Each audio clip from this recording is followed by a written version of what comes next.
Don Arturo Esquella. Gracias, presidente.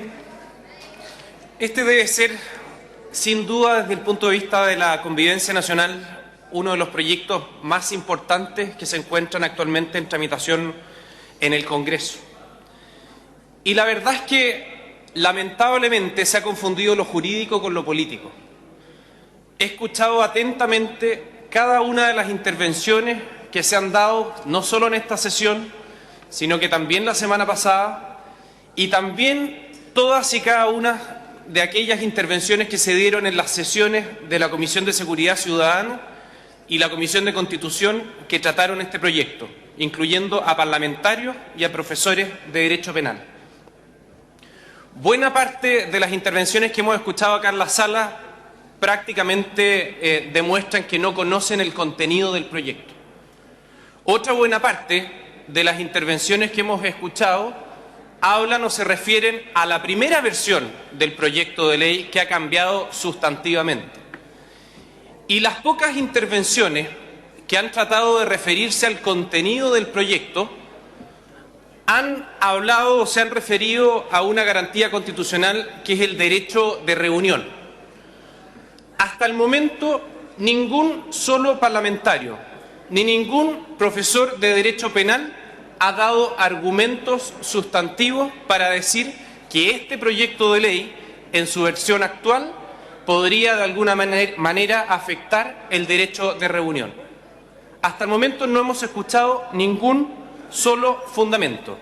Pero vamos a suponer, para poder avanzar, de que efectivamente podría haber algún argumento y podríamos poner sobre la mesa el hecho de que, en virtud de la libertad de las personas, quisieran derechamente un grupo de ciudadanos organizados manifestar tapando su rostro, cubriendo su rostro. Podríamos decir que se podría deber incluso a razones religiosas. Bueno, ahí podríamos eventualmente encontrar una razón. Lo que ocurre es que los derechos fundamentales, todos los derechos fundamentales, incluido el derecho a la vida, efectivamente no son absolutos. No son absolutos. Y entre ellos son jerarquizables. Entonces ahí es donde nosotros tenemos que hacer la reflexión de, bueno, si por un lado tenemos efectivamente un, entre comillas, atentado u obstáculo al libre ejercicio del derecho de reunión, ¿qué es lo que tenemos por el otro lado?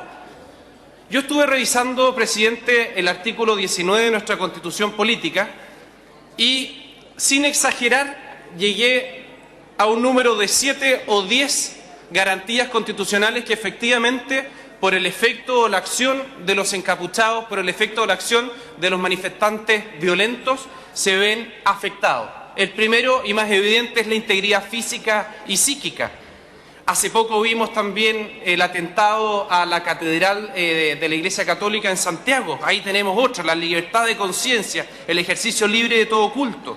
¿Qué decir de la garantía constitucional que nos habla de la libertad personal y la seguridad individual?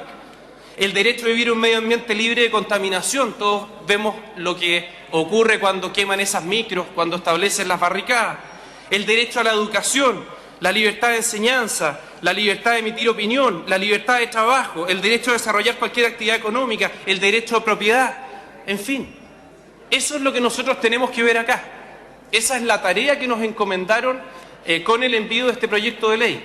Ver frente a una eventual colisión de derechos cuáles están por sobre. Y legítimamente, presidente, y humildemente, creo que la lista que acabo de entregar efectivamente está por sobre, si es que nosotros tuviéramos que hacer esa jerarquización. Ahora, el contenido del proyecto, presidente, me voy a referir únicamente a uno de sus artículos, porque este tiene 4 artículos. Yo entiendo que el punto político lo están haciendo desde la concertación o nueva mayoría, en la modificación al artículo 269, que es precisamente el tipo penal de desórdenes públicos.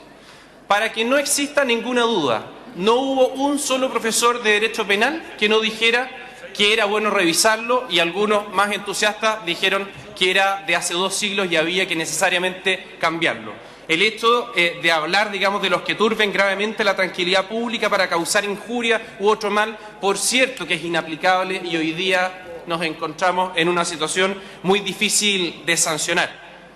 Ahora, este proyecto de ley, como planteábamos, ha cambiado, ha variado. Nosotros recibimos un informe de la Corte Suprema cuando este proyecto estaba en la Comisión de Seguridad Ciudadana, cumpliendo con un trámite que nos establece la Constitución, y la Corte Suprema, en votación dividida, efectivamente planteó que no les afectaba su organización, su funcionamiento interno, pero algunos ministros quisieron pronunciarse sobre el contenido. Y para sorpresa de algunos, efectivamente, una buena parte de los ministros que componen el Pleno de la Corte Suprema apoyaron precisamente la primera versión de este proyecto de ley, que era bastante más riguroso, bastante más contundente y, a mi juicio, una herramienta más eficaz para quienes tienen la obligación constitucional de resguardar el orden público. Y así fue, ministros de la Corte Suprema.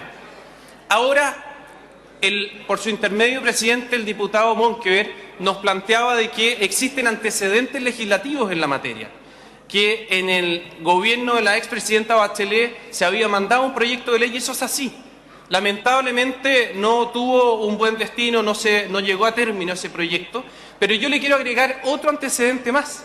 Usted sabe que buena parte del texto que hoy día nos encontramos prontos a votar está exactamente calcado, copiado del anteproyecto de Código Penal que encomendó el expresidente Ricardo Lagos a un grupo de expertos.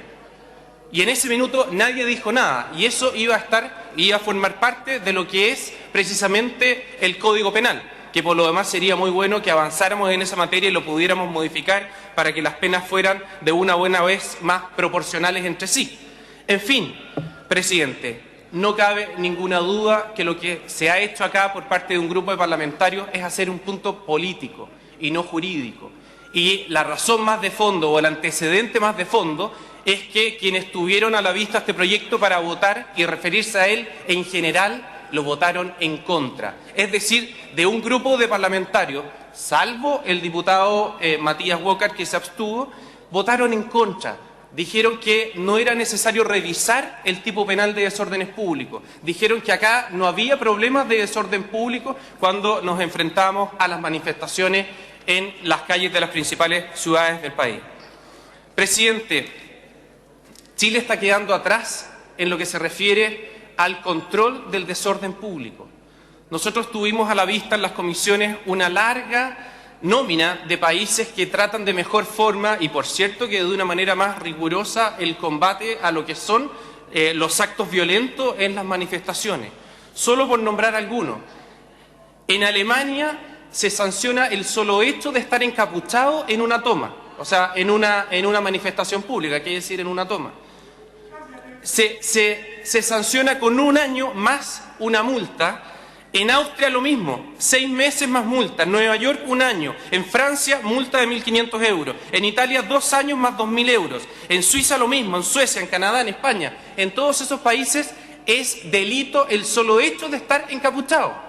Este proyecto en ninguna de sus versiones ha dicho que va a ser un delito el estar encapuchado. Está simplemente sancionando más severamente a quien en forma encapuchada, cubriendo su rostro, comete algún delito de aquellos que atentan contra las personas o de aquellos que atentan en contra de la propiedad.